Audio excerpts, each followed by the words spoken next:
Get up, you old woman. Your mates are in the village farming yams, not sleeping on my designer couch. She didn't just say it. She poured water on the woman's face. Cold, disrespectful, and still, the old woman didn't say a word. She just looked at her, with the kind of calm only a mother could master. And then, boom. The unexpected happened. Before we dive into the full story, don't forget to like, subscribe, and share for more jaw-dropping folktales that teach real-life lessons. Now let's begin. The city knew his name, not for scandals or arrogance, but for the quiet way he built empires. William Hartley, 35, self-made tech billionaire, was the kind of man who wore a Rolex with a $20 wristband out of habit. In meetings, he listened more than he spoke. At home, he rarely raised his voice. But if there was one thing he valued more than success, it was his mother. Eleanor Hartley had raised him alone. A former housemaid who never finished school, she spent decades cleaning other people's homes so her son could go to college. She never remarried, never complained. And even now, at 65, she still called every Sunday to ask if he had eaten. That Sunday was different. I want you to come stay with me for a few days, William said over the phone. The house is too quiet. I miss you. Eleanor chuckled. A billionaire, missing a wrinkled woman with cracked heels. You're not wrinkled, he said gently. You're wise. And this house was built from those heels. She agreed. And by Tuesday morning, her small bag was packed with 2 gowns, a scarf, and the same flat shoes she'd worn for years. She refused a private driver and took a coach bus to the city. By 5:30 a.m., she was at the gate of her son's mansion, too early for anyone to notice. The guards were new, and she waved off introductions. I'm family, she said. Just let me wait inside. The house was quiet. William wasn't up yet, and neither was Vanessa, his glamorous, photo-perfect girlfriend. Eleanor, tired from the journey, gently sat on the long cream couch in the living room, her hands folded on her lap. The chandelier above her sparkled. The marble floor reflected the light of the rising sun. She didn't belong in this kind of wealth. But her son did. And that was enough. Her eyelids grew heavy. Slowly, she leaned back. Just for a moment. Just to rest her legs. And there, under silk curtains and morning stillness, Eleanor drifted off to sleep, unaware that the next person to see her would mistake her for someone she was not.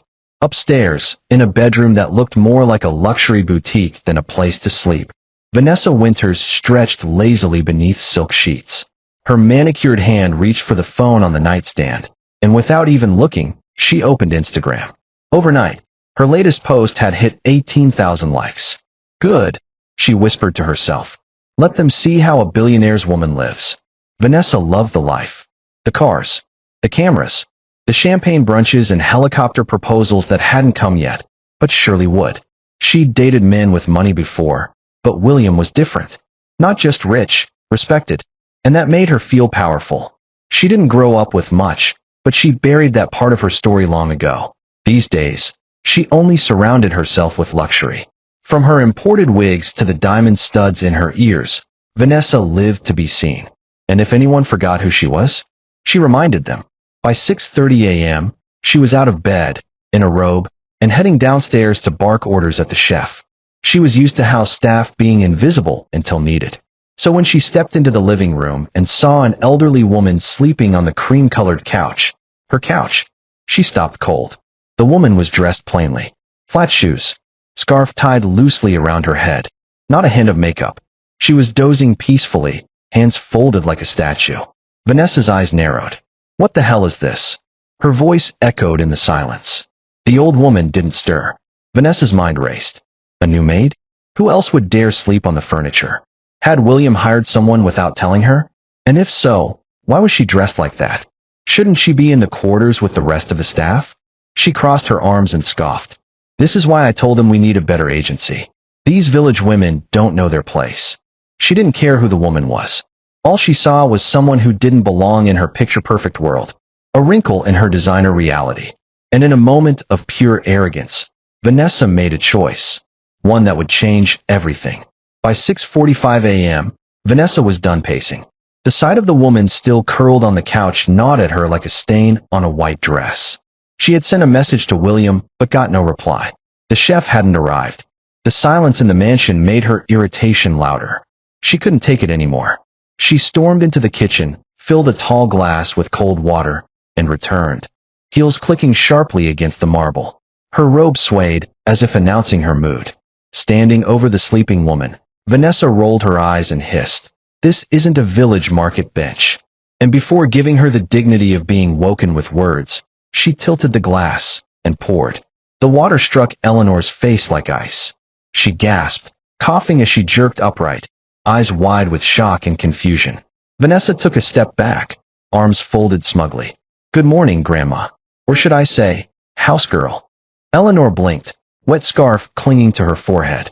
Her voice was calm but low, as she gently wiped her face with the hem of her dress. "Why did you do that?" Vanessa scoffed. "Do what? Wake up the help. I don't care what your agency told you. You don't ever sleep in this house like you own it. I don't care how old you are." She circled the couch, inspecting Eleanor like expired groceries. "Let me guess. You're the new maid William didn't tell me about?" "Figures. He probably pitied you." Eleanor didn't argue, didn't shout. She simply stood up, slow and dignified, her clothes damp but her voice steady. "I think there's been a misunderstanding." "Oh, I understand perfectly," Vanessa snapped. "You're supposed to be in the village where your mates are, not snoring on my couch like it's some retirement home." At that moment, footsteps echoed down the hallway. William entered, shirt unbuttoned, still stretching from sleep. He froze at the sight. "Mom?" he said, voice sharp with confusion. "What happened?" Vanessa turned to him with a smug smile, until she registered that one word. "Mom." The glass slipped from her hand and shattered on the marble floor. And suddenly, silence fell harder than the water ever did. Vanessa stood frozen in place, eyes wide, lips trembling, as William stepped forward and gently placed his hand on his mother's shoulder. "Mom, are you okay?" Eleanor nodded slowly, brushing water from her chin. She said nothing about the sting, nor about the insult. Her quiet strength only made Vanessa's panic worse. Wait. Vanessa stammered, forcing a dry laugh. "You're joking, right? That's not your mom. I mean, she came in and was just lying there like some." William turned his gaze on her. It was the kind of look that didn't raise its voice, but carried thunder beneath the silence. "She's the reason I have that couch," he said coldly. "The reason you even know the word billionaire." Vanessa opened her mouth, but couldn't find any words that didn't feel like sand. I didn't know. No one told me." "You didn't ask," Eleanor said gently, her voice like a soft wind brushing through tension. "You looked at an old face and saw disgrace. Not a mother, not a woman, just a bother." Vanessa felt the ground shift beneath her. Her instinct to control the moment kicked in. "I thought, William, I swear I thought she was. Why would she come in like that? Why not tell me?" "Because she doesn't need to explain herself to you," William replied. "This house is hers more than it will ever be yours." Eleanor quietly stepped aside, walked to the edge of the room, and pulled a towel from the dining chair. She dabbed at her scarf, never once raising her voice or asking for pity. Her grace felt heavier than anger. Vanessa stood in silence, her perfectly lacquered nails trembling at her sides. For the first time in her relationship, she couldn't talk her way out, couldn't dress the mistake in charm. The damage was done, and it wasn't just water she had spilled. It was her image, her dignity, and perhaps her place in William's life. Eleanor sat down quietly on the far end of the couch, not in shame, but in deliberate restraint. Her wet scarf clung to her neck, and the hem of her gown still dripped gently onto the polished marble. But she didn't flinch, not once. She placed her hands in her lap, just as she had when she first arrived, and waited. Vanessa hovered nearby, still frozen, her mind racing through damage control options. But none came. Her words had dried up faster than the water she'd thrown. Then William returned, this time fully dressed, expression unreadable. He walked straight toward Eleanor and knelt in front of her, gently placing his hands over hers. "I'm so sorry, Mom," he said, voice thick with emotion. "I should have come down earlier. You shouldn't have had to wait like that." Eleanor gave him a soft, tired smile. "It's all right, son. I've waited in worse places. This one has flowers and air conditioning." He chuckled weakly, but his eyes didn't leave her face.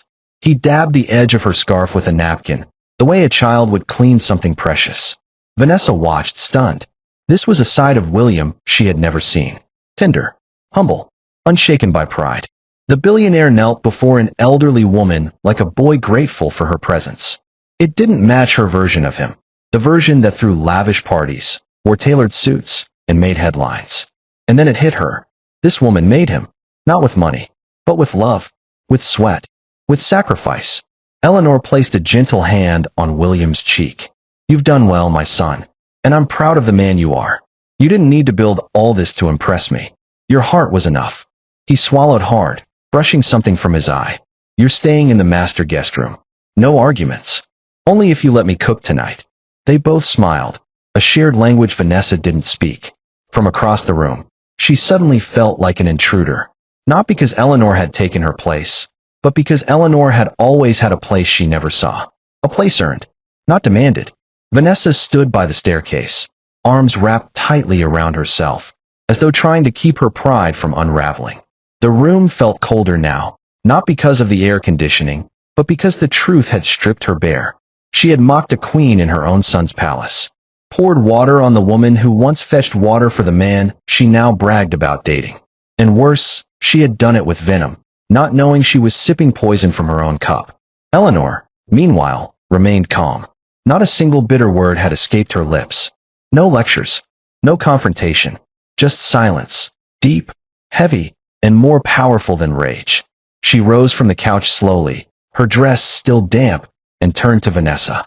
Dear, she said softly, could you pass me a towel? I don't want to stain the floor.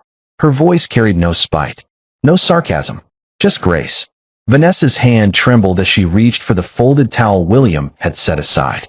She walked it over like a child offering a flower after breaking a vase. I didn't know, she whispered. I really didn't know. Eleanor took the towel, eyes warm but firm. And if I had been the maid, would that have made it right? Vanessa looked down, shame burning hotter than any slap could have. I'm sorry, she murmured. I don't have an excuse. Eleanor nodded once. Then maybe, you'll have a lesson. With that, she patted her scarf dry, then gently dabbed her cheeks. No drama, no vindication, just quiet dignity. William stood by, arms crossed, watching both women closely. He hadn't said a word since his mother's last smile. His silence said enough. Disappointment lingered in the air like smoke from a fire that hadn't fully gone out. Vanessa turned and walked upstairs, her heels suddenly feeling too loud for the floor beneath her. For the first time in a long time, she didn't feel like the woman of the house. She felt like a shadow, one that had tried to stand in the light, and got exposed instead. Behind her, Eleanor looked out the window and smiled softly. She had faced worse in life. Far worse. But somehow, this moment hurt in a different way. Because the girl who humiliated her was once the kind of girl she had once been kind to. The silence between them stretched into the evening. Vanessa sat alone at the edge of the bed, her perfectly painted nails picking at the silk bedsheet. The room smelled faintly of William's cologne, but the warmth that usually followed him felt distant, as though even his scent refused to linger near her now. He had barely spoken since the incident that morning. No gentle smiles, no witty remarks, not even the casual touch of his hand on her shoulder. Instead, he moved through the house like a stranger wearing the face she once adored. When he finally walked into the bedroom, she straightened up, rehearsing the apology for the 10th time in her mind. William, she began, I didn't mean to. He held up a hand. Don't, he said flatly. Vanessa's heart dropped. Please just let me explain. Explain what? He cut in, stepping toward the window. That you thought it was okay to pour water on someone just because you didn't know who she was? Or because you thought she didn't belong here? I thought she was a maid, Vanessa said, voice cracking. And I was stressed. You hadn't told me anyone was coming. And if she was the maid? He asked, turning to face her. Would that have made your behavior acceptable? Vanessa blinked, suddenly unable to defend herself with her usual charm. I panicked, okay? I thought someone had broken in. It was early, and she looked. Poor, he said sharply. Old. Unworthy of your precious couch. She looked down, biting her lip. William's voice softened, but the hurt in it deepened. You know what hurts more than what you did? It's that I'm not even surprised. You've looked down on people for so long. I didn't notice until you looked down on the one person I would give my life for. Vanessa's eyes welled. So that's it. You're just done with me. He sighed, walking past her without a touch. I'm not sure yet. But right now I need space. And you need reflection. Then he left the room. And for the first time since she entered his life, Vanessa realized something chilling. She had finally done something even her beauty couldn't fix. The next morning, the scent of fresh bread and sizzling onions filled the mansion. It wasn't the chef. It was Eleanor, wearing a simple apron over her floral dress. She moved through the state-of-the-art kitchen with the rhythm of someone who had cooked not for luxury, but for survival. Her hands moved with quiet purpose, kneading, chopping, stirring, without a single trace of resentment. She greeted the house staff warmly, asking about their families, laughing gently at their jokes. One of the younger maids, barely 20, whispered to another, "She treats us like we're her children." But Vanessa noticed something else. Though Eleanor was polite to her, she had become emotionally invisible. No more eye contact than necessary. No bitterness. No pettiness. Just distance, wrapped in warmth. Vanessa entered the kitchen that morning in silence. No makeup. No heels. Just a simple t-shirt and leggings. An outfit that made her feel more exposed than any designer dress could hide. "Good morning," she said quietly, standing near the island countertop. Eleanor looked up, her smile soft and kind. "Good morning, dear. Did you sleep well?" Vanessa nodded, unsure of what to say next. The usual confidence she wore like perfume had evaporated. "Can I help with anything?" she asked. Eleanor paused, then handed her a clean towel. "You can wipe the counter." Vanessa took it. Even that small gesture felt like mercy. They moved around the kitchen in silence. Eleanor asked one of the maids to pass her a bowl. She gently corrected the driver on how William liked his tea. Every instruction came with patience, every word dipped in humility. It was clear, this woman wasn't trying to prove anything. She simply belonged here. Vanessa wiped the counter, watching Eleanor slice vegetables with steady hands. "You're really good at this," she murmured. Eleanor gave a faint nod. "Years of practice. When you don't have much, you learn how to make everything count. Even the way you cut onions." There was no bite in her words, but there was weight. Vanessa felt it. "I meant what I said yesterday," she whispered. "I'm really sorry." Eleanor turned, finally meeting her eyes. "I believe you," she said. "But sorry isn't for me to accept. It's for you to grow from." She returned to the stove, stirring quietly. Vanessa stood there, towel limp in her hand, unsure if she should leave or stay. The room suddenly felt too bright, too honest. "I just thought," she began, then trailed off. Eleanor looked over her shoulder. "You thought I was beneath you." Vanessa flinched. Eleanor continued. "That's okay. We all have lessons that come dressed as shame. The difference is whether you cover it with pride or wash it with change." With that, she turned off the burner and lifted the pot of stew. "Would you be kind enough to call William for breakfast?" Vanessa nodded slowly. "Of course." As she left the kitchen, one thought echoed in her mind. This woman had every right to hate her, and still chose to treat her with honor. And that, more than any punishment, was what broke her. Vanessa stood by the dining room archway, arms crossed over her chest, watching from a distance. Eleanor sat at the head of the table, not because anyone told her to, but because William had gently guided her there. It was the first time Vanessa noticed how naturally authority wrapped itself around the older woman's shoulders. Not flashy, not loud, but undeniable.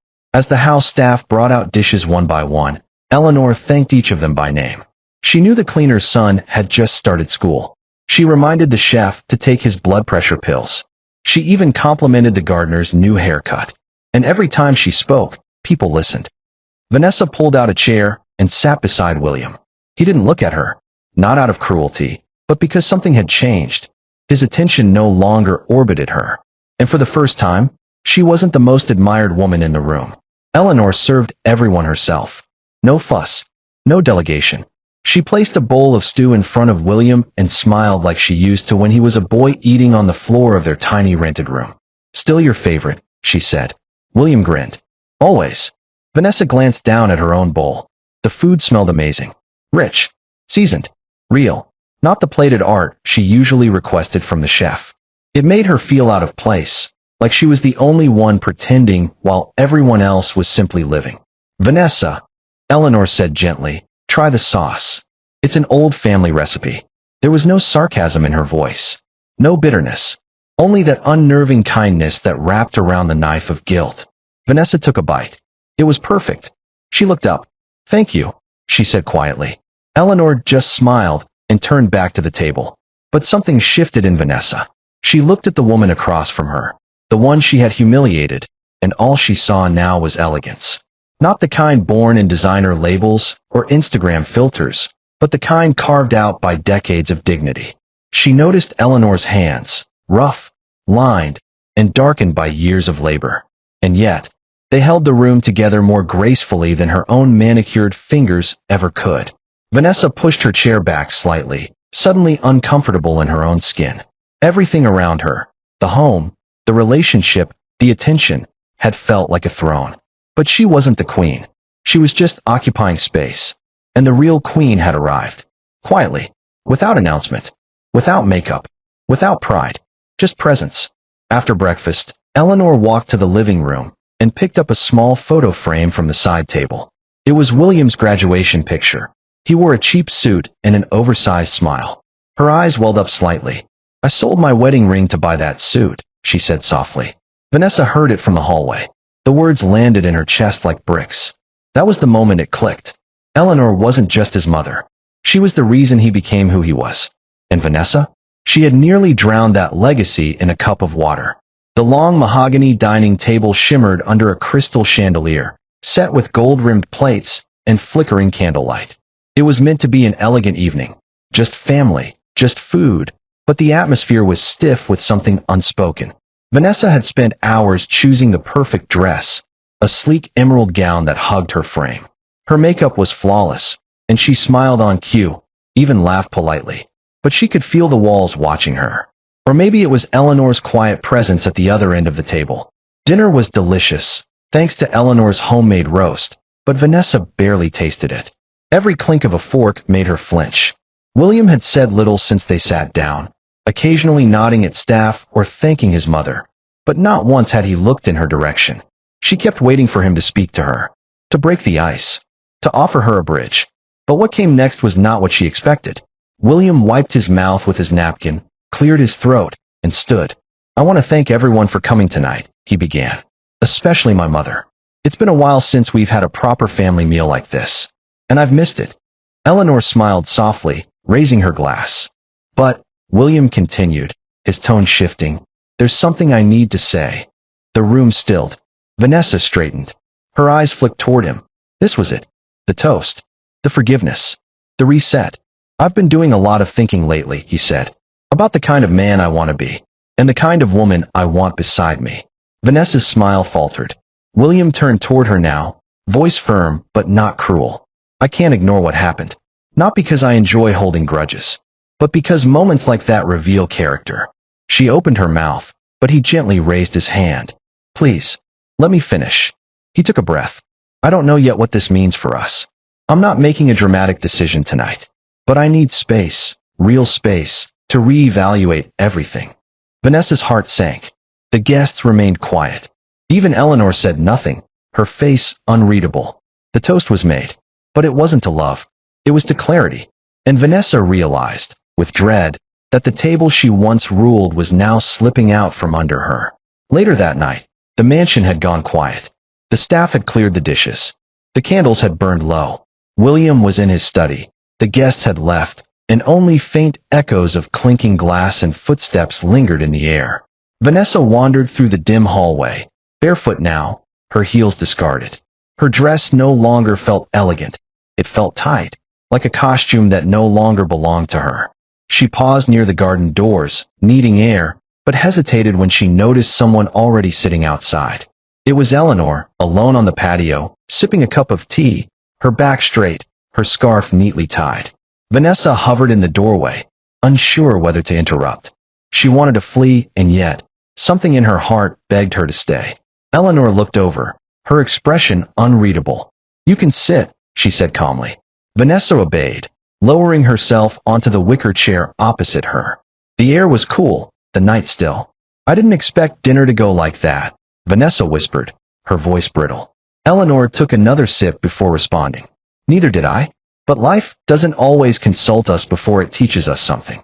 Vanessa looked down at her hands. "I'm not a bad person.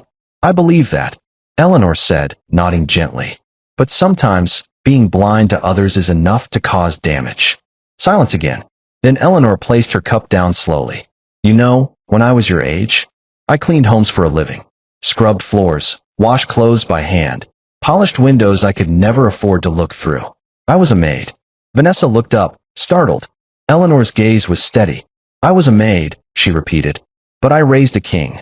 The word struck deeper than any accusation ever could. He was just a boy then. Eleanor continued, her voice softening. Small, skinny, always curious. I used to bring him leftover bread from the homes I worked in. He'd study on the floor while I soaked my feet at night. She smiled faintly. When he graduated, I stood at the back of the crowd. I couldn't afford a new dress, so I wore the same one I cleaned in. But I held my head high, because I knew what it cost to get him there. Vanessa swallowed hard, tears rising. You must hate me. Eleanor tilted her head. No, hate is heavy, and I've carried enough weight in this life. But I am disappointed. Not just because of what you did to me, but because of what you forgot to do with your heart. Vanessa blinked. Listen to people. Look past the surface. Don't confuse someone's clothes for their worth. That mistake can cost you more than a reputation. It can cost you love. Vanessa's voice cracked. Do you think William will forgive me? I think he'll heal, Eleanor said gently. Whether that journey includes you is not a question for me. It's a question for time. And your character. They sat in silence again, the wind brushing against the garden leaves. Eleanor stood slowly. Good night, Vanessa. Vanessa remained seated, watching the woman disappear back into the house. She had thrown water on that woman, but it was Eleanor's truth that had washed her clean and left her standing in the mirror, finally seeing herself without the makeup of pride. Vanessa closed the bedroom door behind her with trembling fingers. The room was quiet, dimly lit by a single golden lamp on the nightstand. Her emerald dress still shimmered faintly under the light, but it no longer felt regal. It felt like armor that had failed her. She kicked off her heels, walked to the mirror, and stared at herself. Flawless makeup, perfect contour, every hair in place. But her eyes were hollow, tired, and for the first time in her life, she didn't recognize the woman looking back. Vanessa sat at the edge of the bed, holding her breath as if trying not to cry. But it came anyway, first in silence, then in sobs. Tears ran down her cheeks, undoing everything she'd painted on to feel worthy.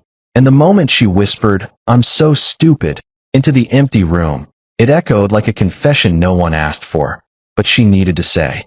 She thought about Eleanor, the water, the insult, the arrogance, and yet, no shouting, no slaps, no revenge, just a towel, and a truth that cracked her open like glass.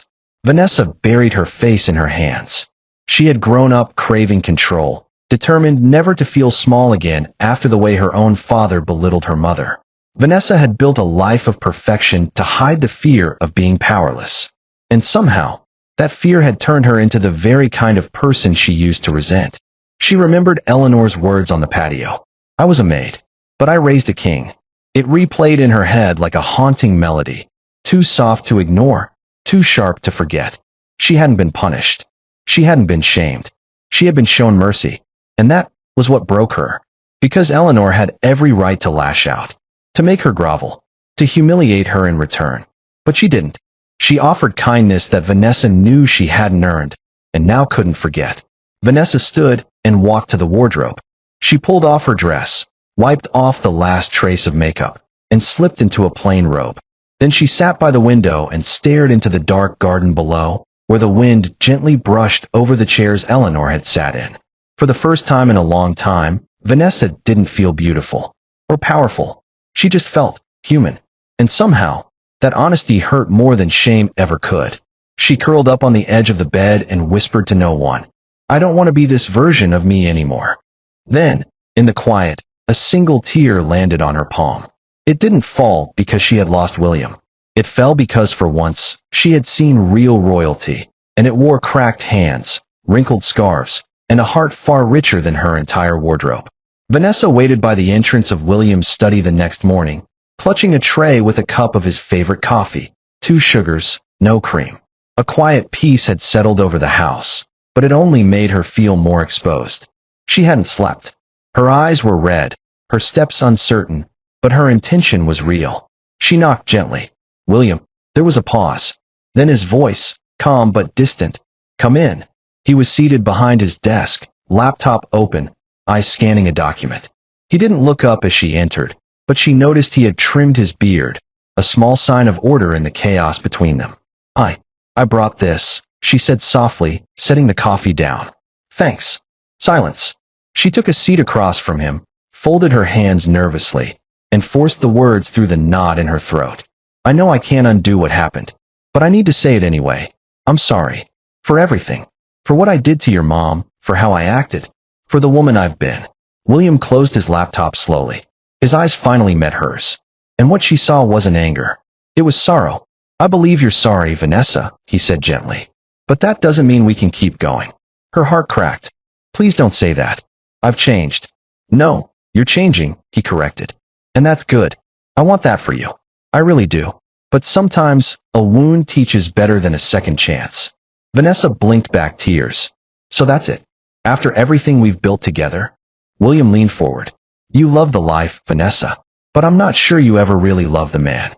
And when it mattered most, you saw the woman who gave me life as an inconvenience. She had no defense. I need someone who sees beyond the surface, who lifts what I care about, not tramples it. And right now, I don't think that's you. He stood, walked around the desk, and placed a hand on her shoulder, not romantically, but gently, like a farewell. You deserve to grow, and I deserve peace. Vanessa lowered her head, and just like that, the man she once thought she'd marry let go without raising his voice. Because real love doesn't have to scream when it's walking away. Vanessa's suitcase sat quietly by the door. She hadn't packed much, just what she came with. The clothes, the shoes, the perfumes, none of it felt worth carrying now. Not after what had been broken. Not after what had been revealed. She took one last look at the living room. The cream couch still stood where it had always been, now spotless, the cushions puffed back into place. You wouldn't know it was the scene of her greatest mistake, except that she would never forget. Eleanor walked in from the hallway, carrying a folded scarf in her hand. It was the same one she'd worn the morning Vanessa drenched her. Vanessa, she said softly. Vanessa turned around, holding back tears. I was just about to leave. I know, Eleanor said. They stood in silence for a moment, two women from two different worlds, bound by a wound they both now carried. I want to say thank you, Vanessa said quietly. Not because I deserve anything, but because you could have destroyed me, and you didn't. Eleanor stepped forward, her eyes kind, her voice warm with a quiet strength. I didn't need to destroy you, she replied. The moment you looked in the mirror and saw who you'd become, that did more than I ever could. Vanessa's lips trembled. I hate who I was that day. That's a good start, Eleanor said. Then she reached forward and gently pulled her into an embrace. Vanessa stood stiff for a second, shocked, then slowly leaned in. It was a mother's hug, one she didn't know she needed. And then Eleanor whispered the words that would stay with her for the rest of her life. Pain is a teacher, child. May it teach you to see people, not packaging. When they pulled apart, Eleanor placed the folded scarf in Vanessa's hand. Keep it, she said. Let it remind you that the people who look small sometimes carry the biggest stories.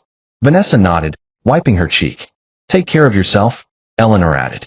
You too, Vanessa whispered, voice barely steady.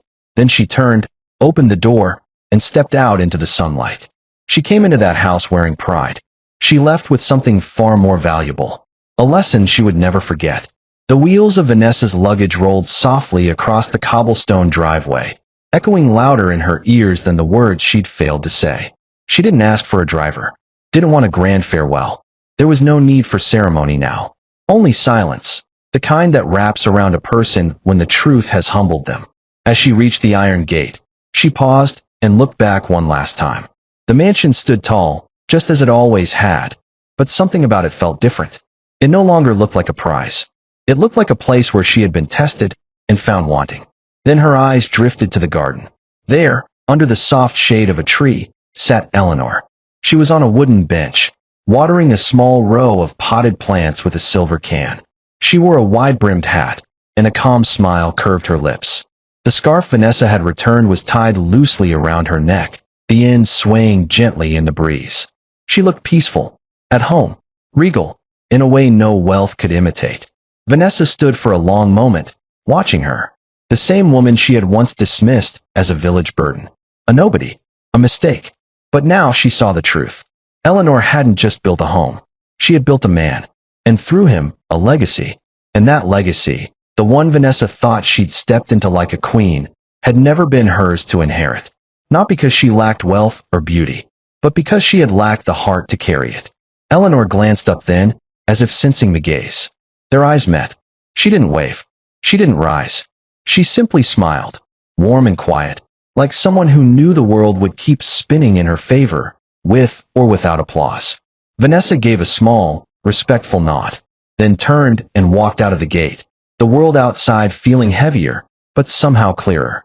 She had walked into that house believing she owned the spotlight. But now, as she walked away, she realized she had only ever been a shadow, cast in front of a woman who never needed light to shine. The rain tapped softly against the cafe window, a steady rhythm in the quiet of an upscale corner in the city. Vanessa sat alone, her latte untouched, her once famous emerald nails now clipped short and bare. She wore no makeup today. Her clothes were modest. Her phone screen cracked at the corner, a far cry from the curated perfection she once flaunted. A magazine rack near the entrance caught her eye. The headline on the cover was bold, gold, and impossible to ignore. From housemaid to queen mother, the woman behind the empire. And right beneath it, a photo, William in a sharp gray suit, standing beside Eleanor, dressed in royal blue, a soft smile on her face, hands folded in front of her with grace that needed no jewels. Vanessa froze. She stood and walked to the stand slowly, picked up the magazine, and flipped through the pages with shaky fingers. Inside was a feature spread. The article detailed Eleanor's journey, how she worked as a maid to support her son through school, how William often credits her as his first investor, how she now sat on the board of his foundation, overseeing women's empowerment programs and rural education projects across the country. The closing quote from William read, "She's more than my mother. She's the blueprint." Vanessa sat back down, the magazine heavy in her hands. A waiter approached. "You'd like to purchase it, miss?" She nodded slowly. "Yes, please." As she opened her purse, her eyes caught another part of the article, a photo from a recent gala. William stood at the podium. Eleanor sat front row. Next to her, a new face, a woman in a simple yet elegant dress, her posture humble, her smile genuine. Vanessa didn't need a caption. She already knew. The spotlight had moved on. But somehow, the story had only just begun for them. She ran her fingers over the image of Eleanor, the same woman she had once poured water on, now crowned in dignity before the world. Not by revenge, not by noise, but by truth that could no longer be hidden. Vanessa folded the magazine gently, placed it in her bag, and looked out the window. She wasn't bitter, just quiet. Because now, she truly understood. Some people don't need to shout to be royalty. They just need to show up. She came into the house wearing heels that clicked like royalty, and left carrying luggage heavier than her pride. She thought the couch was just furniture, but it held 1,000 nights of sacrifice, where a mother once slept hungry so her son could dream. She mistook age for irrelevance, and simplicity for servitude. But what she really failed to see was power dressed in humility. Vanessa didn't fall because of rage. She fell because of grace. Because the woman she tried to humiliate never raised her voice, only raised the mirror. And in it, Vanessa saw who she truly was. Eleanor didn't demand respect. She lived in a way that made disrespect shame itself. And in the end, she walked through fire and came out crowned, not by gold, but by the truth. William didn't leave Vanessa because she was imperfect. He let her go because love, at its core, is protection. And sometimes, to protect what made you, you must release what nearly unmade you. So let this tale remind you. She poured water to shame a woman, but washed her own pride away. The couch she scorned had once carried dreams, sleepless nights, and prayers that built a billionaire. And the woman she called a maid was the mother of the man she hoped to marry. Be careful who you dismiss. Be slower to judge. And before you ever look down on someone, ask yourself, would I survive what they've overcome? If this story moved you, don't just scroll away. Like, share, and subscribe for more powerful stories that leave you wiser than they found you. The next lesson might just be your own.